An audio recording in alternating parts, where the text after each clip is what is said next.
Good morning and welcome to the new episode of Dr. Lamba's Awakening Call. Indians by nature are cerebral, but that's a small minority of the people. The majority are highly emotional, and so emotive they are that they lose all sense of logic. Swayed by the emotions, they take actions that are neither desirable nor even pertinent, instinctive. It's fine to be good as far as the individual is concerned. But for a country, it's different. You have to take a long-term view and a short-term view and a much-term. And that's why India's actions result in a huge loss of manpower, of finance, capital, and even loss of faith and loss of face. For example, India has excellent capabilities of intelligence, and yet the pace at which the intelligence moves from the desk officer to the decision maker would make even a snail feel ashamed. So slow is the speed, and by the time it reaches the decision maker, the intelligence is no longer intelligence, is information that has lost long as credibility or utility. And that's why India has suffered. It suffered in Congo, it suffered in Kashmir, when just in a highly emotional moment, Pandit Nehru said, we'll go in for a plebiscite against the wishes of everybody. It suffered in 1962 when it was highly emotional and said, okay, we will not take any action, and then on the sudden fit a PQ. Prime Minister Nehru said he has ordered the army to throw the Chinese out, which was not possible. So it's a brain taking a back seat. And the lack of intelligence, or rather lack of suitable intelligence, because India has excellent intelligence capabilities. And that's what's happening in Afghanistan. India has no clue what Pakistan is about. There have been trickle of statements. There have been by COAS, CDC rather, Chief of the Defense Services. He says, now imagine the Chief of Defense, General Rawat, says that there's a clash of civilizations. And next day the Foreign Minister of India, Jai Shankar, says, no, India doesn't believe in that. Whom to trust? That's $1 million question. And India is suffering from that ambivalence and contradictory attitudes, which results in dichotomy of decisions. And that's why, leaving a few desultory statements by the Foreign Minister and nothing from the Prime Minister, that's amazing. Because the Prime Minister was supposed to speak. So there has been no significant action. There was only one positive news, that was a meeting between Indian envoy in Doha with the Taliban representative. And the other news was that India and a few other countries like USA, UK, Australia, Japan were having discussions whether to recognize or not to recognize. The Hamlet's query, to be or not to be, translated into to recognize or not to recognize. Well, not to recognize is not an option, because that can have serious. It is an option which is quite possible, as I said the other day. You can decide what to do with a neighbor. You cannot choose a neighbor, but you can choose how to descend them. But then our emotional state of mind made us invest $3 billion in Afghanistan, which we should not have. Let's be very clear. We should have known that by and large, Al-Qaeda and Taliban They might look to be conflicting, but they are chips of the same block. Even Iran, though they are Shia and Sunnis. But when it comes to oppose India or West, they are the same. They will not support. So India should not have invested, considering that Pakistan, the country in between India and Afghanistan, is a predominant player in Afghanistan. And whatever good India might do would be negated. So how to deal with the changed scenario? I've been saying don't recognize it. People have been saying recognize it, but does not do it. And I hope only that India does not mishandle the Afghan situation as was done in 1980s. When Russia occupied Afghanistan, I remember President Carter, called Mrs. Gandhi and urged her to oppose Russian aggression. The India did not accept it, and rightly so. And India was one of the three countries which refused to support a UN resolution condemning Russia. That was the time when India did not react in emotional manner. Contrast it with the way Nehru reacted when there was a revolution in Hungary. Imre Nagy, the Prime Minister, was hanged by the revolutionaries. And he immediately went on to condemn the revolutionaries. He forgot that they are going to rule the country. And if you want to be on the wrong side, it's fine. There's nothing wrong with that. But then you have got to look at your capabilities. What happened when Imre Nagy's hanging was criticized by Nehru? Russia became annoyed. And Russia was the closest friend India had at that time.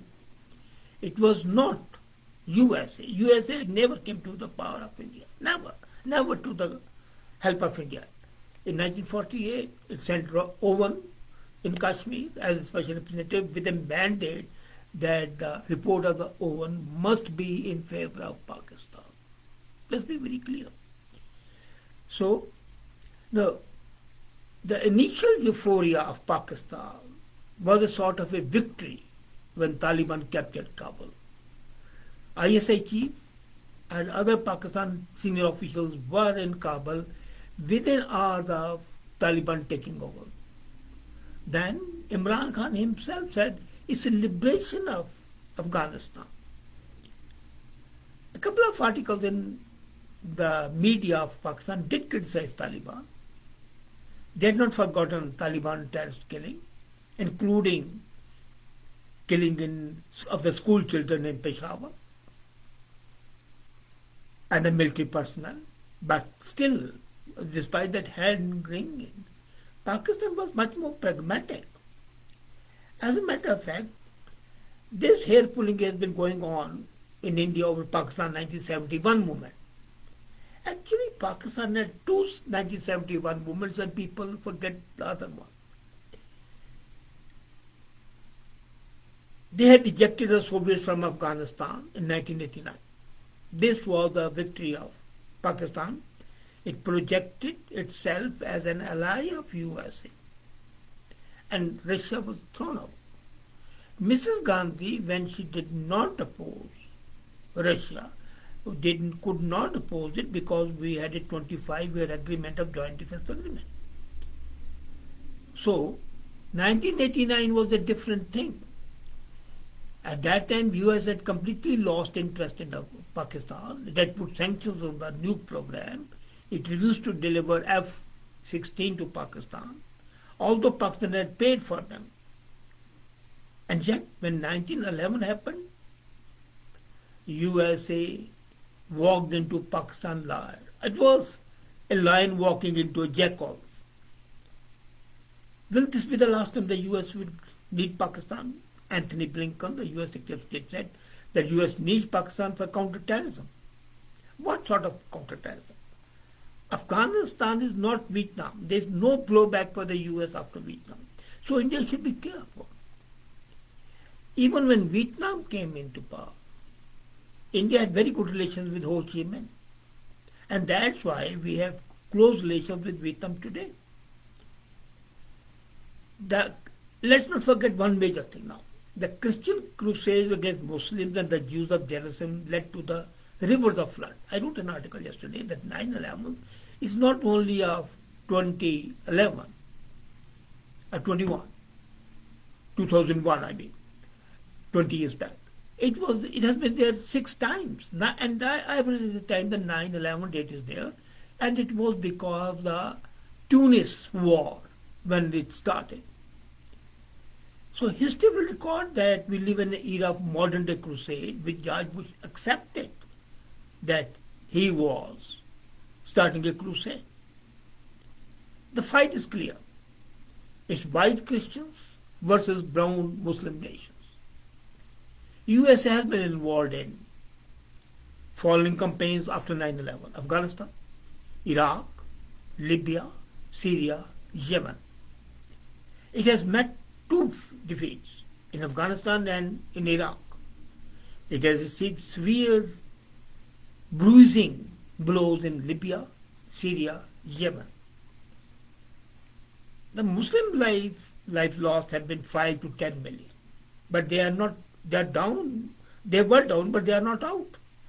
Now look at Afghanistan.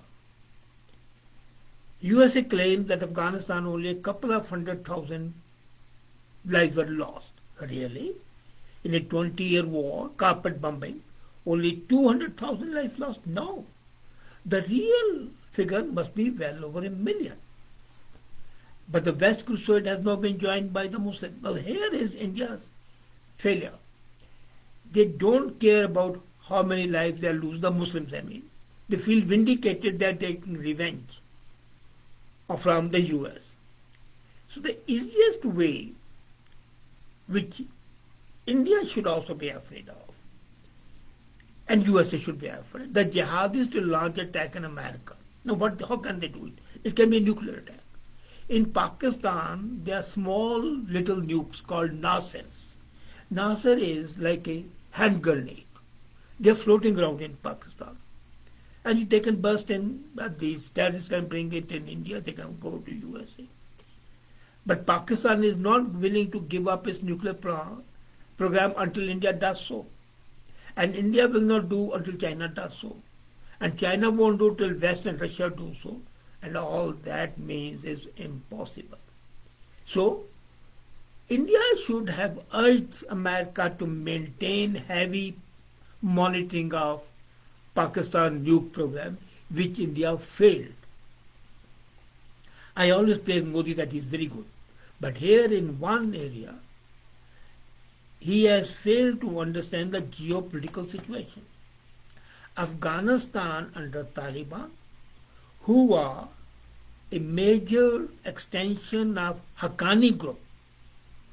Haqqani Group is sustaining that, and Haqqani Group is the arm of ISI. So it was incumbent on India immediately to force USA, and India could have forced it. And in that effort, Pakistan's support would have been there to see that India's investment in Afghanistan is not going waste. Now, this is the way the strategy should have been formulated, and India did not do it. India is seeing much in Blinken's statement that USA would like to see Pakistan evolve the way US wishes. It's a mid-pipe dream, wishful thinking. When the Americans were all over Afghanistan, they could not force Pakistani to do what they wanted. Now they have left Afghanistan, why should Pakistan care for them? You remember Daniel Pearl's killing in Afghanistan, in Pakistan. You remember Osama's hiding in Abbottabad, near the military academy. So you can say that US should levy financial pressure on Pakistan, but would they do it? US is aware, and India is aware, that Al-Qaeda leader, including Al-Zawahiri, are still in Pakistan. So, maybe now they have moved to Afghanistan. But India is in danger.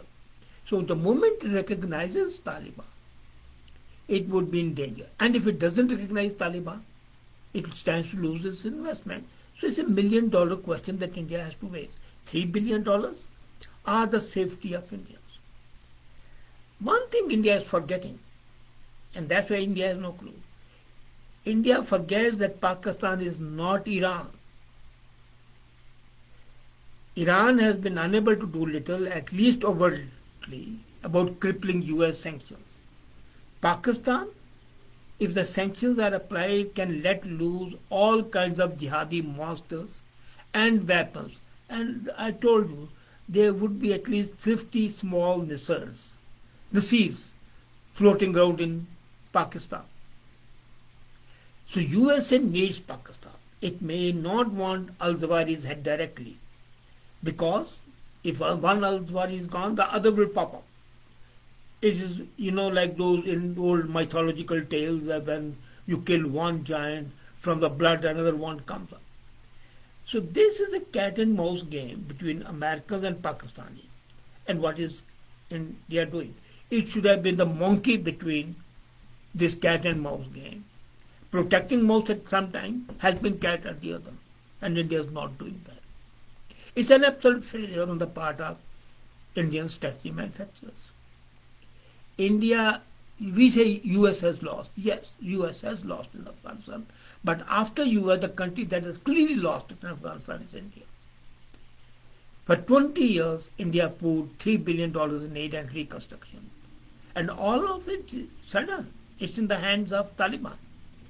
And Pakistan has now become, without doubt, is emboldened to launch a second jihad to liberate Kashmir. India should stop being naive and altruistic anymore. It has to ramp up support today, which is not doing, to block rebels so that they start creating trouble for Pakistan. It should also instigate Taliban in amalgamating Pakistan's Khyber Pakhtunkhwa province into Afghanistan, a long cherished dream of Taliban itself. So, even if we don't recognize of Taliban, let's prompt them, let's persuade them, well, look here, you are fools. What the hell are you doing? Today you are strong, you are powerful, you are controlling Afghanistan. Demand the Khyber area of Pakhtunkhwa. Pakhtunkhwa should be a part of. No, the moment you do it, there will be a cleavage between Pakistan and Afghanistan. India has to be open. It cannot afford to be mute and idle spectator in Afghan-Pak region. India's survival is at risk. Pakistan, don't forget, has already accused India of fomenting terrorism, so let India foment terrorism. Don't feel shy of that. The success of Israel is that Israel has been open about it. They killed the nuclear head of Iran and they did not hide it. 3 days back I wrote the complete story how the nuclear chief was killed by Israel. Israel destroyed the nuclear power plant of Iraq. Only one person was there who did it. He worked as a janitor for 1 year in that plant and destroyed it. Pakistan accuses India, so let India accept that challenge and do it. But think about it. Pakistani Taliban want to impose Sharia in Pakistan. Now, let's not forget, Pakistan people themselves don't want Sharia. I'm going to make a statement which might amaze you, but let me tell you honestly. Majority of the Muslims in Pakistan are Hinduized. They don't want Sharia as India doesn't want Sharia. Because they know that enormous territory on the western flank is under Sharia. So it's in India's interest that Pakistan stays Hinduized. And what is India doing about keeping this mentality of Pakistan alive? So in spite of initial overtures from Taliban spokesmen earlier, India has not taken any initiative.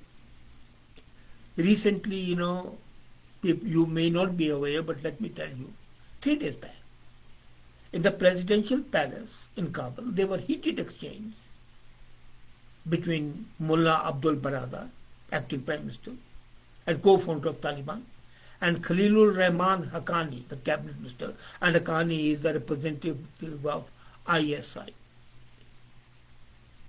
Now, this is a catch-22 position. Till now, no country, not even Pakistan, not even China, not even Qatar, who have been active in Afghanistan, they have not recognized this government. Taliban government has number of problems, lack of money, business activities, cooperation with citizens. Even though Taliban has defeated National Tribal Front in Panjshir, NTF, Tajiks, Hazaras, Uzbeks, ISIK, Shias, there are problems. Problems in Afghanistan. For the first time, women are protesting.